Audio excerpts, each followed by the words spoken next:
Hello दोस्तों, नमस्कार। हमारे नए वीडियो में आपका स्वागत है। आज हम नवोदय विद्यालय के प्रमुख चैप्टर के बारे में बात करेंगे। हमारा नवोदय विद्यालय क्लास 6 की तैयारी के लिए यह चैप्टर हमारे लिए बहुत ही महत्वपूर्ण है।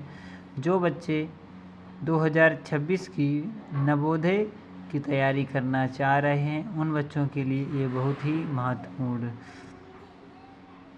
वीडियो है। तो आशा करते हैं आपको ये वीडियो अच्छा लगेगा और हमारे द्वारा बताई गई महत्वपूर्ण इन्फॉर्मेशन आपके लिए लाभकारी होगी। इस वीडियो के माध्यम से नवोदय विद्यालय की आप तैयारी को आसानी तरीके से कर सकते हैं और आशा करते हैं ये आपकी तैयारी में 4 चांद जरूर लगाएगा। यह नवोदय विद्यालय की तैयारी हमारे इस प्लेटफॉर्म द्वारा आपके लिए अच्छे से रूप में प्रोवाइड करा जा रही है। तो जो छात्र नवोदय विद्यालय क्लास 6 के लिए तैयारी करना चाहते हैं, उन छात्रों के लिए ये प्लेटफॉर्म बहुत ही महत्वपूर्ण है। तो जो भी साथी इस वीडियो को देख रहे हैं और जो बच्चे नवोदय की तैयारी करना चाह रहे हैं, उन लोगों को ये वीडियो शेयर करें और अपने साथियों को इस वीडियो को सब्सक्राइब करने का सजेशन दें और वीडियो को लाइक भी करें। साथ ही अंत तक हमारे इस वीडियो में बने रहें। तो महत्वपूर्ण इन्फॉर्मेशन आपको चैप्टर नंबर 7 के बारे में हम समझाएंगे। ये दशमलव संख्या एवं दशमलव संख्याओं पर आधारभूत संक्रियाएं।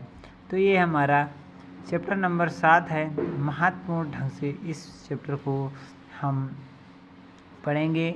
आप देख रहे होंगे कि ट्रेड एनालिसिस में किया गया, तो 2024 का जो फेज हमारा था उसमें महत्वपूर्ण तरीके से 4 प्रश्न दोनों फेज में पूछे गए थे। तो ये बहुत ही महत्वपूर्ण प्रश्न है। आप यहाँ देख रहे होंगे हर वर्ष में 1 ना 2 3 प्रश्न इस चैप्टर से अवश्य पूछे जाते हैं। तो ये चैप्टर इसलिए बहुत ही महत्वपूर्ण है। जो भी साथी कोई भी यदि इसमें समझाने या समझने में दिक्कत आए तो हमारे साथ कमेंट में भी कर सकते हैं। तो आपकी जो भी इसमें डाउट्स हैं उसे भी हम साथ ही क्लियर करेंगे। तो सबसे पहले इस चैप्टर के माध्यम से हम समझेंगे कि दशमलव संख्या और दशमलव संख्या क्या होता है। चलिए दशमलव संख्या पे बात करते हैं। तो आपको दिखाई दे रहा है कि किसी भी दशमलव संख्या के 2 भाग होते हैं। किसी भी दशमलव संख्या के 2 भाग होते हैं। आप इस चीज़ को ध्यान में रखें। पूर्ण संख्या भाग, दशमलव भाग। जैसे कि आप देख रहे होंगे यहाँ पे लिखा है 26.28 में पूर्ण 26 पूर्ण संख्या भाग तथा 28 दशमलव भाग कहलाता है। किसी भी संख्या में दशमलव बिंदु के दाहिनी ओर की पहली संख्या, 10वां भाग दूसरी संख्या, 100वां भाग तथा तीसरी संख्या 1000वां भाग होता है।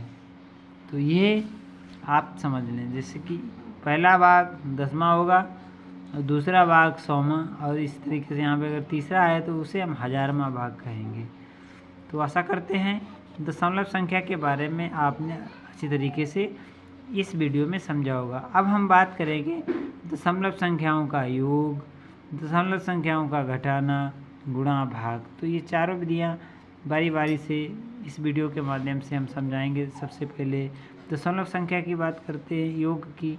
तो साधारण योग होता है और दशमलव को डायरेक्टली लास्ट में लिख दिया जाता है।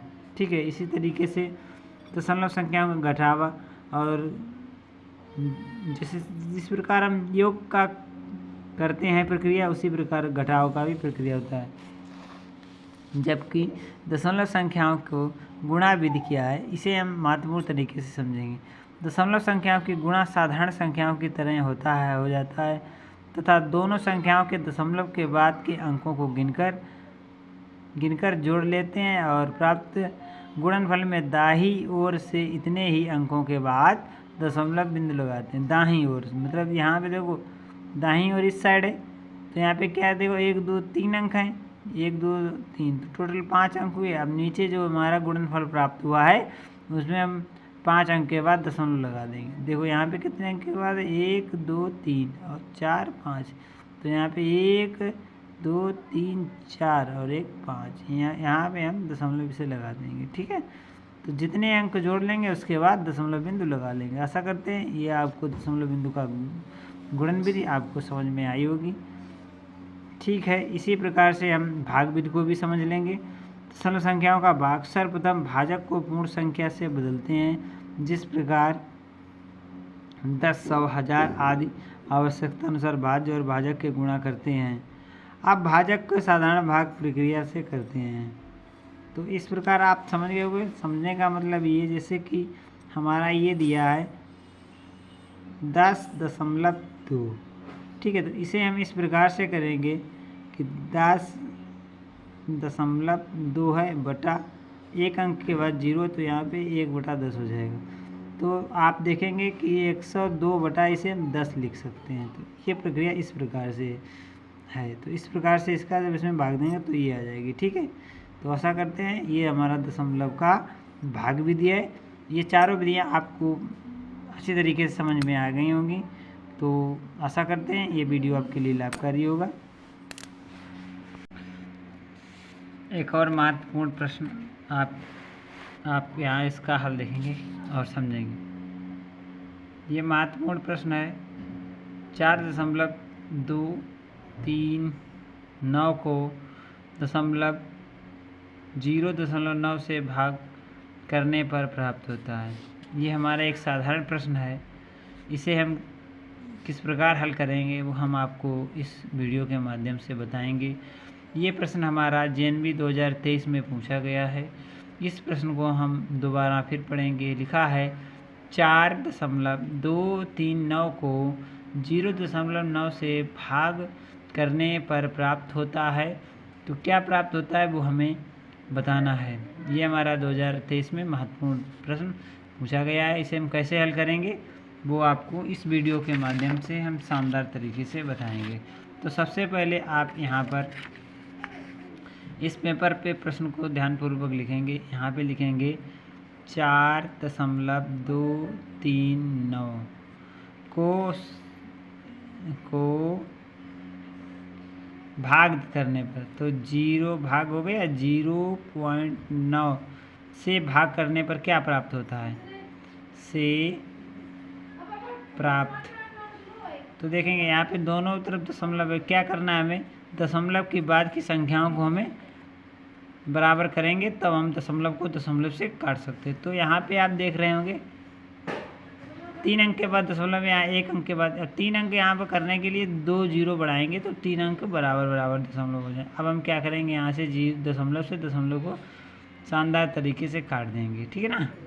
तो अब हमें क्या करना है, इसे हल करना है। तो यहाँ पे 900 है और यहाँ पे इतने, तो साधारण तौर से इसको हम इस तरीके से लिख लेंगे भाग में। यहाँ पे लिखेंगे 4239/900। अब क्या करेंगे, यहाँ पर 3 अंक हैं और यहाँ पर 4 अंकों में भाग देंगे। तो कितनी बार जाएगा ये देखना है, कितनी बार जाएगा ये देखना है। तो 9 दूनी 9 27 9 चौक 36, 9 4 बार जाएगा। कितनी बार जाएगा, 4 बार जाएगा। तो 9 चौक 36, हाँ 4 बार जाएगा। तो यहाँ पे 36 हो जाएंगे, 36 हो जाएंगे, 2 0, तो 3600 हो जाएगा। ठीक है ना। अब इसे हम घटाएंगे, देखो 9 और 3 यूँ ही रहेगा और यहाँ पर है 4, यहाँ हो जाएगा 12, 12 में से 6 जाएगा, 6 बचेगा। ठीक है ना, 4 हो गया। अब यहाँ पे दशमलव लगाएंगे और तो 0 जाएगा।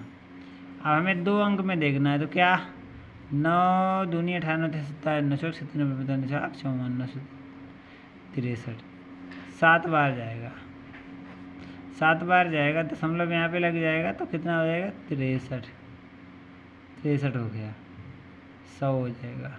ठीक है, फिर यहाँ पे हम 90 लेंगे। ठीक है, 90 आया।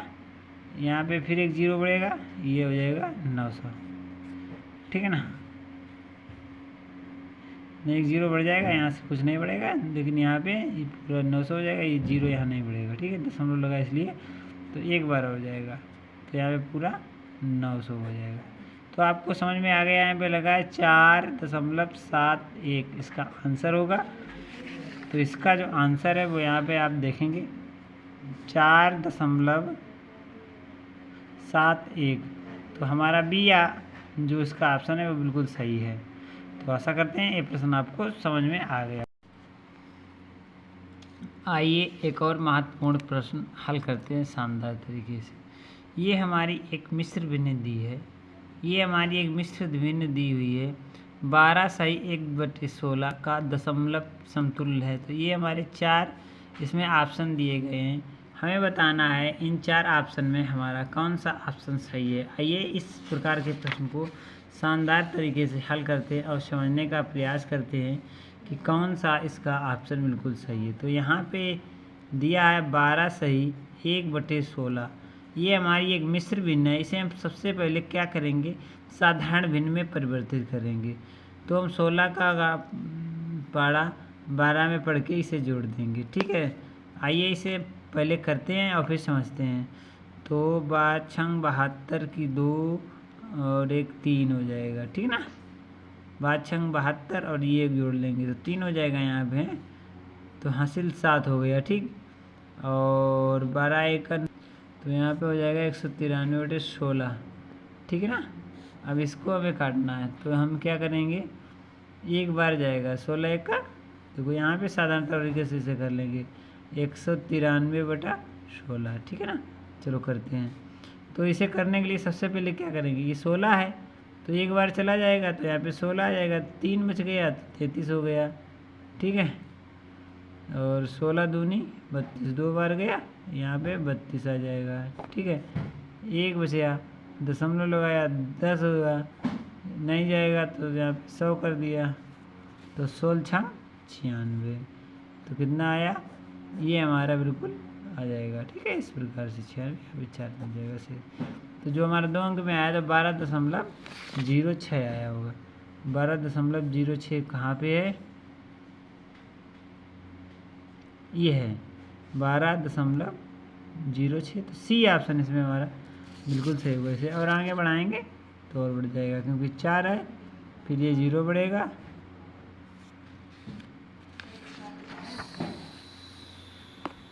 16 दूनी 32, और यहाँ पे हो जाएगा 32, और यहाँ पे हो जाएगा 8, फिर 0 बढ़ेगा तो 16 80, ठीक है ना। तो ये हमारा आया, ठीक है। तो इसमें हमारा ऑप्शन बिल्कुल सी ऑप्शन बिल्कुल राइट है।